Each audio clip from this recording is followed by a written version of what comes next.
இன்றைக்கி நமக்கு பூரிக்க கூட சாப்பிட்றது போல் கேபேஜும் ஒரு பொட்டேட்டோவும் வச்சு ஒரு கறி எப்படி பண்ணுறதுன்னு பார்க்கலாம். இப்போ நான் இதை கட் பண்ணி எடுக்கிறேன்.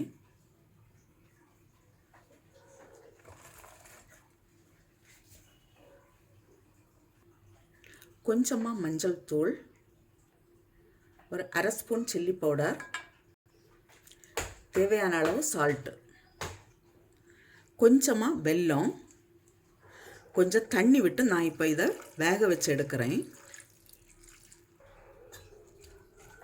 இதில் இப்போது கொஞ்சமாக புளி தண்ணி விடணும், கொஞ்சம் விடுறேன். இதை இப்போ வேக வச்சு எடுக்கலாம். இது இப்போ நல்லா வெந்தாச்சு. இதை இப்போ ஸ்பூன் வச்சு கொஞ்சம் இப்படி மசிச்சு கொடுக்கலாம்.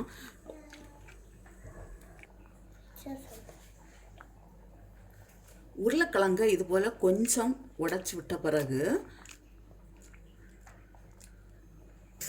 இந்த கறிக்கு ஒரு திக்னஸ் கொடுக்கறதுக்கு ஒரு ஸ்பூன் கடலை மாவு எடுத்துருக்கிறேன். அதில் கொஞ்சம் தண்ணி விட்டு மிக்ஸ் பண்ணி எடுக்கலாம்.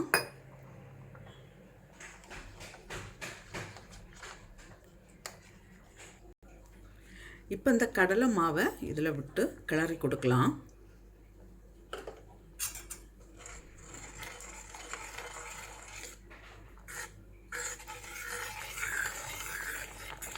இந்த கறி ஆயிடுச்சு. நான் இப்போ இதுக்கு ஒரு தாளிப்பு கொடுக்கலாம்.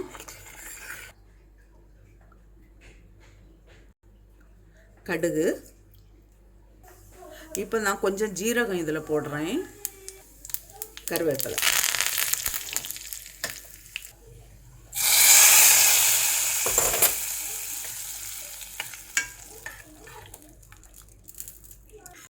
கேபேஜும் உருளைக்கிழங்கு போட்ட கறி ரெடியாக இருக்குது.